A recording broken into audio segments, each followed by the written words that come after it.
The MPP have elected Dr. Bawumia to lead the party into the 2028 presidential election. And some experts have said that he will fail. Others also believe that no, this is a man with renewed spirit. This is a man who looks like he's going to unify the party and then lead the party into victory. Kingsley, do you believe that Dr. Bawumia can win the presidential election for the MPP party? So first and foremost, going into this presidential primaries for the MPP over the weekend, everyone knew that Bawumia stood a better chance at becoming the flag bearer. Okay. And so no surprises here.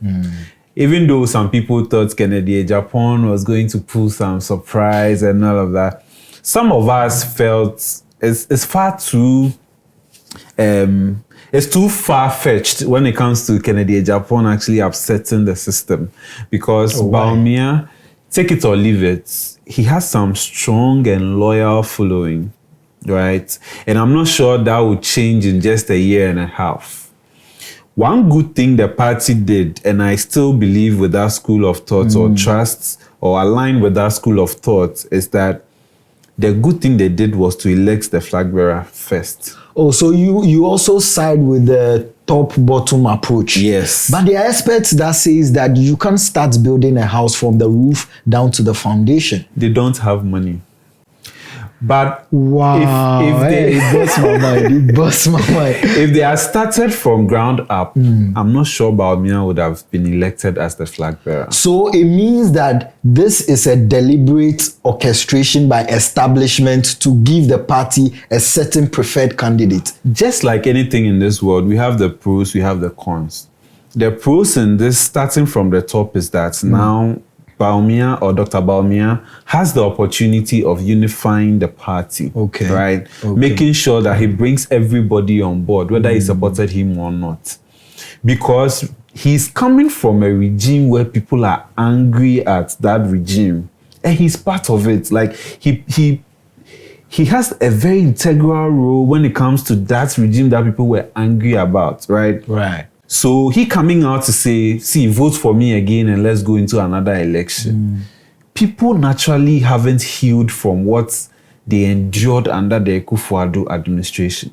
You and I know, we've observed, we saw how in his body language during Akufo Addo's last term especially, where we all felt he has been sidelined, the economy was in disarray, and he had little input. And so but anytime something went good, he said he had maximum input. He would have, because truthfully, if you are enjoying Ghana Card today, it is because of his his tenacity and determination to see it through. But you know, talking about he coming to unify the party and all of that. But if you listen to Musa Dankwa's info analytic, he says that the data, if we go according to the data, Bawumia's endorsement is not the parties. He didn't get an overwhelming endorsement from the party. Why? Because he used the case that for every presidential candidate that comes in the first term and doesn't win,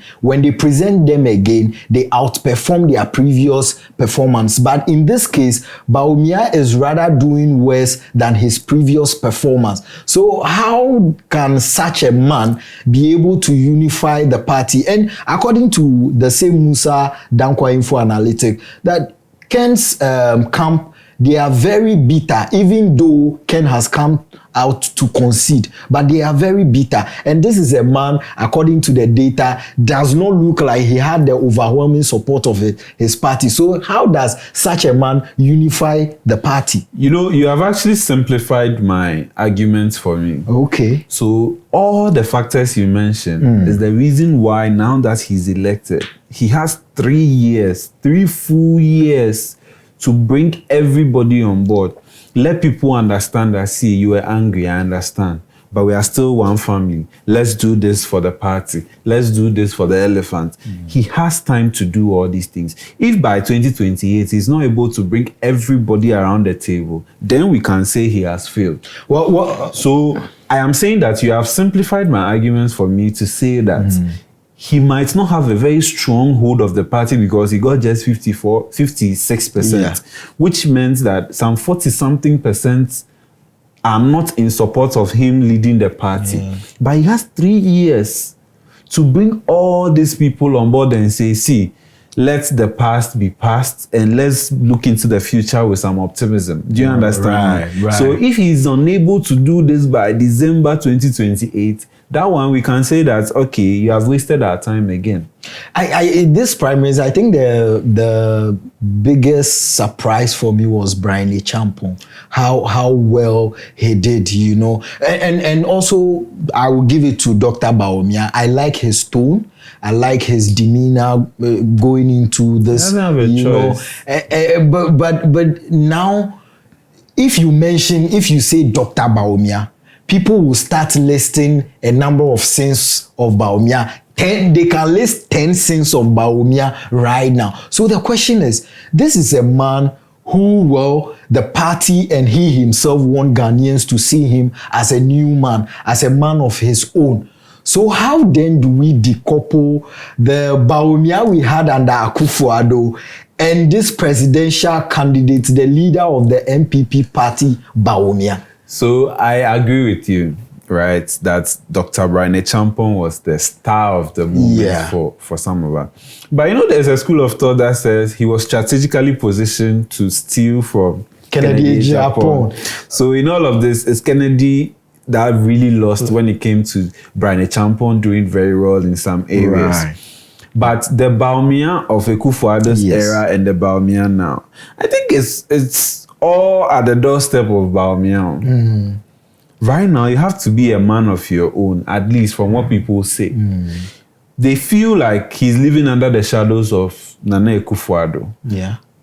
Like I keep saying, the good thing about this election is that you have 3 years. Show us what you can do. Show us that you are taking decisions in the best. And what I am afraid would happen is now that some people supported other candidates and they are yet to be elected as polling station executives, constituency, regional, and national executives, I am afraid some people will be victimized, even the MPs. Oh, but you see, when we started, I told you I like Dr. Bawumia's tone. I mean, he made it clear that even the people who did not support him. You are talking about speech. Speech, there's nice, it's written. He has come to read it. Do you understand? Right. But the years to come, the days going to come after this election, let's not victimize the MPs. They shouldn't even victimize people who are at the polling station level and did not support. You see, that is where the reconciliatory and unity thing I'm talking about would really be felt. Because if I stood for regional organizer and won, or I'm currently the regional organizer, and I supported Ken, or I supported Brian, or Yahweh Duchum, or Kwabene Japan, and you could see that establishment has been skewed in a way to let me go out because I supported somebody else other than Dr. Bawumia, then that you've not brought that person to the reconciliatory table. Okay. Do you understand? It means that person will still be bitter. So that is something Bawumia needs to look at, especially going into the other elections of polling station, regional constituency, and those people. If you make it look like my people should occupy these positions because they will buy into my vision, then you are leaving a vast majority of your people out, which will affect you in 2028. Right. And you would agree with me that there are people who are divided on MPP's approach to this primaries, where they started from the top up down to the bottom, where they would then have every executives. Well, now, these sections are divided, right?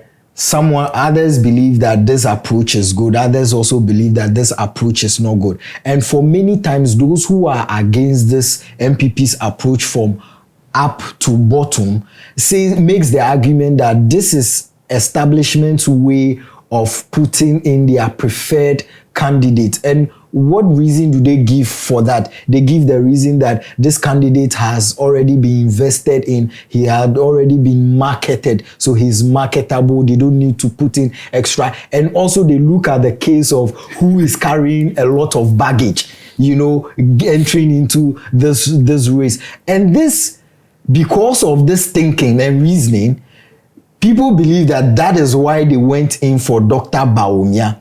And now this is the replical effect it is having in the other camp, which is the opposition party, NDC. Now, NDC, I mean, chatters and things we've heard from the camp of NDC is saying that Dr. Bawumia they have brought actually is very popular.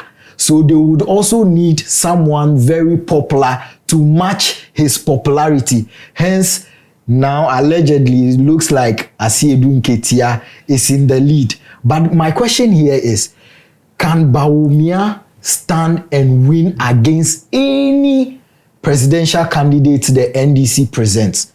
Because they make the case that now NDC, His Excellency JDM, is doing so well with the government and the economy that anybody they present as a presidential candidate will automatically get the vote of Ghanaians. So does Bawumia stand a chance of winning against anybody NDC presents? Nobody, not even Musa Dankwa, can answer this question. Because there's a saying that a day in politics is even a long time, not to talk of 3 years in the life of a government, right? Today, the goodwill is still there. Right. If you had measured the goodwill of the NDC government in April 2025 and you do it today, or let's take it to April 2026, you realize that it will come down. Do you know why? Why? There's been some small things that are happening that people are not happy about. The latest is the Standugbe thing. Pushing a soldier. Yeah, that was there are little the transport issue. Yeah. Some small things will happen that people will not be happy about. So naturally, the goodwill will be going down. It won't stay at 100% forever. So 3 years is a very long time. So when you are enjoying the goodwill today and automatically you think anybody NDC, it's not automatic. If it were, our current president wouldn't have lost the 2016 elections. Because we all thought, oh, he's a new person, so we'll give him the full 8 years. That didn't happen.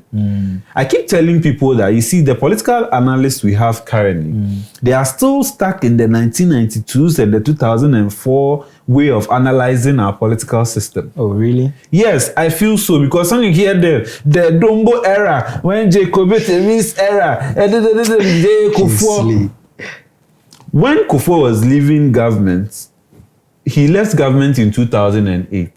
2008 to 2026, how many years? So it means someone who was born in 2006, 2005, they are voting now. Yeah. And you are still doing analysis of J. Kufuor's era. So I'm building a point. Another thing for me is, as a country, when will we stop who is going to win election, even when the current government has 3 full years to finish their mandate? Every day we move from election to election to election. The Constitutional Review Committee, I don't know if they really captured this, but we should ban political activities the first 2-3 years when a new government is sworn in. Maybe because I don't understand. Why are we discussing election 2028 when people don't have trot to go to work? Simple and basic things. Water hasn't been flowing in some areas for years now. And we are talking about who will beat Bawumia and who NDC should bring against Bawumia. We deserve our leaders, so. Yeah, so no. So you see, if I think you are not being fair to the conversation, because this is a political system, right? And definitely for a strong democratic system, you need someone who would check you. So we should be talking election after election after election. I mean, we can look at that. I side with the idea that yes, maybe political activities shouldn't be allowed for a period of time after, general elections, so that we can have that self-introspection and all of that. I get that. But you see, you also need that opponent who would keep the government of the day in check. And sometimes to do that, you have to be well positioned to do that. To be electing flag bearer 1 year into a new government, so that now anything that I told you we can take a look at that. No, first we're referring to Bawumia as former vice president. When he talks, we can choose to take it or choose not to. But now he's the flag bearer of the NPP, and the NPP have taken a stance because everything he says now is going to represent a party. Yes, and we all know how we do politics in this country. The next day, tomorrow, when you wake up and you see a flyer of Bawumia going to lecture at UPSA, it means that we are not going to talk about roads. We are not going to talk about schools. We are not going to talk about hospitals. We'll be talking about what Bawumia said, because everything he's going to say now carries weight. No, and it's very distractive if you ask me. No, but won't you agree that Bawumia, look, what we know Bawumia has his sins, right? But this is a man, when he speaks on economy, people would listen. Now, there are concerns that we've gone a full year into the NDC government and we are in the second year and we have still not seen the 24-hour economy in full function. So someone like this role as former vice president, he could have done all that. But what I'm saying is that today people are suffering in different areas of this country. I'm not saying it's starting today, but we are here to fix it, right? Right. Why are we discussing who will contest Bawumia? It's because they've elected him as a flag bearer. Would you have had this discussion if you were still the former vice president? No. That's the point. Okay. So now, I see Edun Ketia will right now do nationwide tour as chairman. Before you know it, Haruna Idrisu is going around. I'm checking all the schools in this country. Julius Debra will say, I'm going to check my staff in all the districts of this country. Then Okujeto Ablakwa will say, I'm going to all the borders in Ghana.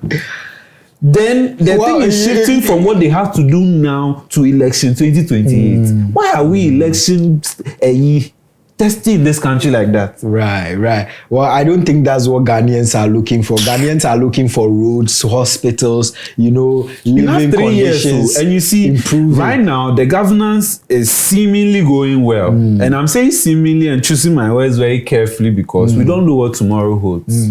Right? It takes a day for someone to scatter everything John Dramani Mahama has done. Maybe by the end of his tenure. Because we've seen it before. We've seen it before. Someone can go and have a $1 million conversation and it can spoil everything. So you don't even know what tomorrow holds. So that thing about whoever you bring against Bawumia, Charlie, right now, crowd to 8 p.m. is a long time. So NDC shouldn't be complacent. Why? NDC should focus on the work. Complacent about what? Focus on the work. If you do the work by 2028, and now but right now, I am sure people who have been tipped to be leading the NDC, their team members have started work. They are going to do the underground things. Well, do you agree with Kingsley that sometimes it's too early to hold elections after our general elections? We're democratic in US. We're democratic in UK. We like elections too much. Charlie, well, things are changing. People are shamelessly saying, and they didn't give me transport, and they didn't give me food money. If we start that conversation, we will not even finish. Special prosecutor, Hey, Kingsley, this table you are shaking. Not now. Well, let us know your thoughts in the comment section. And whilst you're doing that, recommend this to a brother, a friend. Until we come your way next time, make sure you're a great citizen. We are.